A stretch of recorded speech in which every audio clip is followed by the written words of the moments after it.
ये सूर्य के समान कैसा तेजपुंज ऐसे तीव्र प्रकाश को उत्पन्न कर रहा है? हाँ, ये किसकी अद्भुत शक्ति से ऐसा प्रचंड तेज जागृत हो रहा है? ये लंका नगरी में अकस्मात क्या हो रहा है? हाँ, ये क्या है?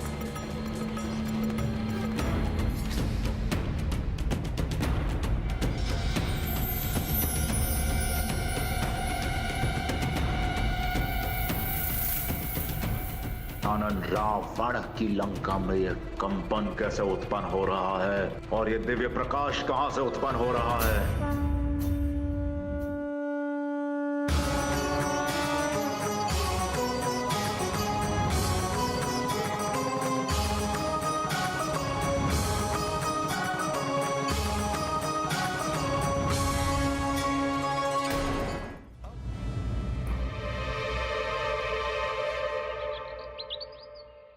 क्या प्रभु श्री राम का महान कार्य अपूर्ण तो नहीं रह जाएगा,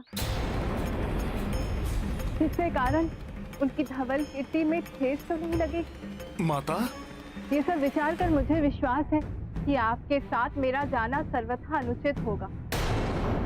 उचित तो ये होगा पवन पुत्र हनुमान कि मेरे पति श्री राम यहाँ आए और उस दुष्ट रावण का संहार कर मुझे यहाँ से ले जाए। हे कपीश्रेष्ठ हनुमान, अपने पति श्री राम के प्रति मेरे निष्ठा और समर्पण के कारण मैं उनके अतिरिक्त किसी भी अन्य पुरुष का स्पर्श नहीं कर सकती। इसीलिए मुझे अपने साथ ले जाने के स्थान पर मेरे स्वामी को महावीर सेनापतियों के साथ यहाँ लेकर आई हूँ। मैं दीर्घकाल से उनकी विरह की पीड़ा में जल रही हूँ हनुमान। उनको मेरे निकट लाकर मेरे भीतर आनंद की धारा प्रवाहित कीजिए। हे माता, ये राम भक्त हनुमान आपको विश्वास दिलाता है आपके दुख के दिन अब समाप्त होने वाले हैं। सज्जन लोगों के लिए अब प्रसन्नता और उल्लास के दिन समीप हैं और दुष्टों का नाश शीघ्र होने वाला है। और दुष्टों का नाश शीघ्र होने वाला है। और दुष्टों का नाश शीघ्र होने वाला है।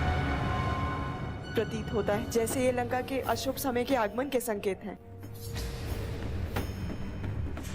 माता, आपने अभी तक अनेक दुखों और कष्टों का सामना किया, परंतु माता, अब हनुमान आपको वचन देता है इसी क्षण से पापियों के नाश के साथ आपके जीवन में हर्षोल्लास और आनंद के आगमन का समय प्रारंभ हो गया है। दुख के सभी बादल अब शीघ्र ही छटने वाले हैं माता।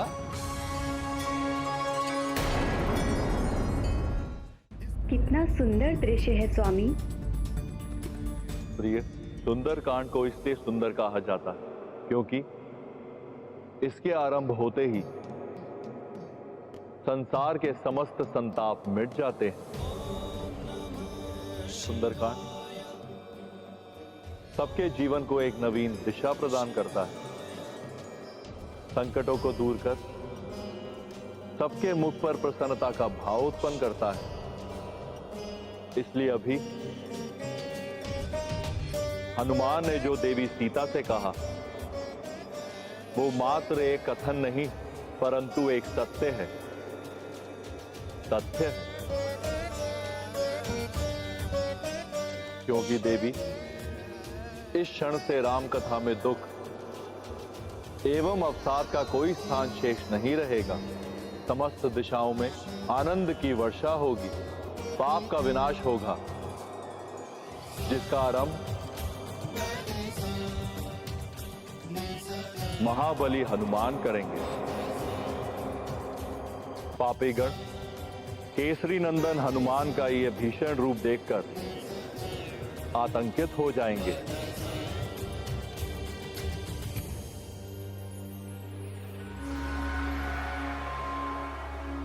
यह कैसा भयानक प्रकाश है जो लंका के आकाश पर छा गया है। कहीं कोई अनिष्टकारी संकेत तो नहीं? मुझे सतर्क रहना चाहिए।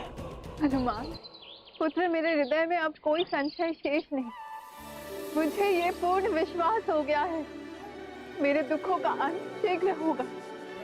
हे कपीश्रेष्ठ, अब तुम मुझे पुत्र रूप में दर्शन दो हनुमान। जो आज्ञा माता। जय श्री राम।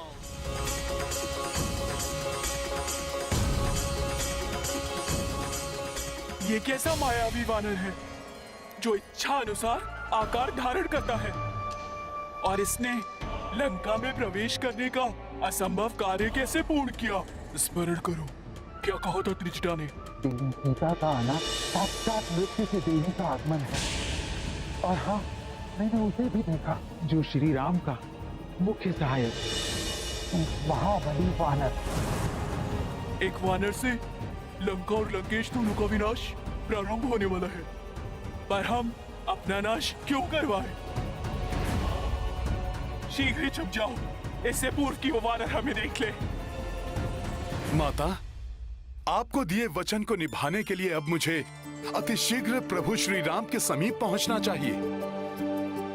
मुझे आज्ञा दीजिए माता। पुत्र हनुमान, तुमने अपने मुख से स्वामी के नाम रूपी सत्य का उच्चारण कर यहाँ आते ही मेरे दुखों को हरना आरंभ कर दिया था। अब तो मेरी एक ही मनोकामना शेष है पुत्र।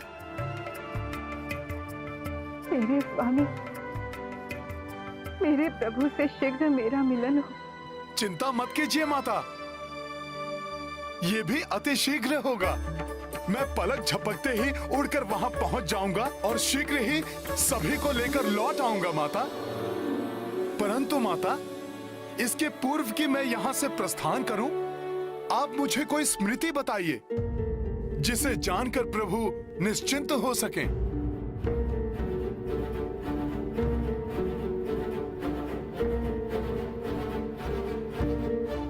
हाँ पुत्र, अपने स्वामी, अपने प्रियतम के साथ बिताए हुए समय की कुछ स्मृतियां हैं जो मेरे सिवाय मेरे प्रभु श्री राम को ही ज्ञात है। मैं ऐसी एक घटना का वर्णन करती हूँ तुम्हें, तुम उन्हें यथावत सुना देना, तो प्रभु को यह अवश्य विश्वास हो जाएगा कि तुम उनके जानकी से ही मिले थे, दुष्ट रावण की किसी माया से नहीं। इन दोनों के मध्य क्या गुप्त मंत्रणा चल रही है? तुम जाकर सुन लो, फिर महाराज रावण को जाकर सब बता देना। अकस्मात ये आधा कैसे? लंकनी ने भी अभी तक उस वानर की कोई सूचना नहीं दी है।